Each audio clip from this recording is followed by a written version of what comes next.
Indians on H-1B visas in the US face growing uncertainty as President Trump's policy challenges the automatic citizenship of children born to temporary foreign workers, disrupting a long-standing American tradition. पहले जो भी यहाँ पे रहता था, वहाँ पे जो भी जन्म लिया, चाहे वो किसी भी कंडीशन में हो, 1998 के रूल के अनुसार उसको सिटीजनशिप इमीडिएटली मिल जाती थी। उसका बहुत ही फ़ायदा लोगों को था। हमारे भाई का छोटा बेटा जो यहाँ पे जन्म लिया, उसको इमीडिएटली सिटीजनशिप और उसको पासपोर्ट वगैरह सारा इशू हो गया जब हम लोग हॉस्पिटल में उसको लेके थे तभी।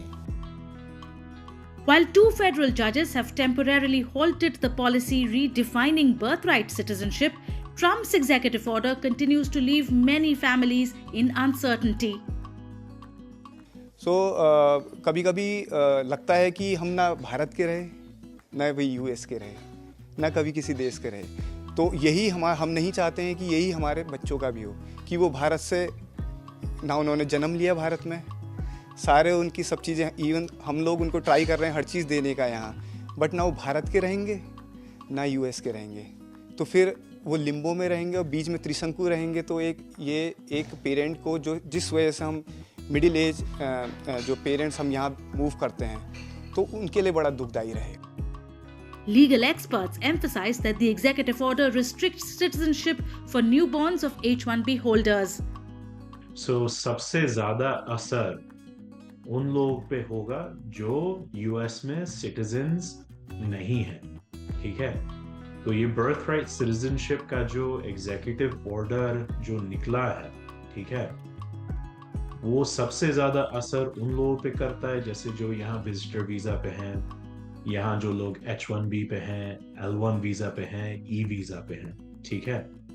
अगर आपके पेरेंट्स में से कोई एक यूएस सिटीजन अगर नहीं है, ठीक है, तो उस हिसाब से उनके बच्चे जो यहाँ पैदा होंगे, जैसे H-1 के बच्चे जो यहाँ पैदा होंगे, उनको सिटीजनशिप नहीं मिलेगा। For skilled H-1B holders, US citizenship remains a top aspiration, with Indians making up the second largest immigrant community.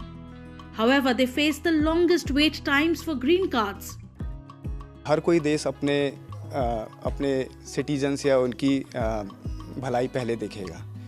तो पर मुझे लगता है कि जो व्यक्ति, जो परिवार पूरे वैलिड तरीके से आ रहा है, वैलिड वीज़ा में आ रहा है, बट एक वर्किंग वीज़ा में आ रहा है, आफ्टर सम टाइम कुछ तो उनको एक ढिलाई मिलनी चाहिए उस पीरियड के बाद, 5 या 7 साल के बाद, या कुछ ना कुछ नए नियम लगाने चाहिए। तो उसमें मुझे लगता है कि भारत सरकार इसमें अपने कुछ वार्तालाप, डायलॉग कर सकती हैं कि एटलीस्ट नियम में कुछ ढिलाई हो या कुछ डिलेज हो, या डायलॉग करके एक मिड का रास्ता चुना जाए जिसमें भारत जैसे बड़े देश, जहां लंबी क्यू है, लंबी कतार है, उन देशों को फ़ायदा हो सके।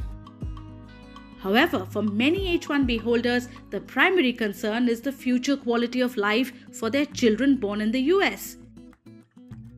फ़ायदा बहुत हो जाता है, जैसे कि यहाँ कॉलेज बहुत हाई पेमेंट वाला कॉलेज जैसे है कि जब मतलब उसमें बहुत सारा फीस हाई है, तो उसमें उन लोग को स्कॉलरशिप वगैरह मिल जाता है, फिर उन लोग को मेडिकल फैसिलिटी वगैरह बढ़िया मिल जाता है, तो काफ़ी हेल्पफुल हो जाता है।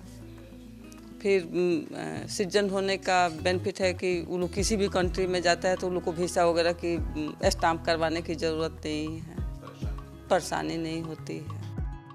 In 2023, Indians received 72% of all H-1B visas and made up 62% of the employment-based green card backlog, totaling 1.1 million. Those obtaining green cards today applied back in 2012, while new applicants face an uncertain wait time.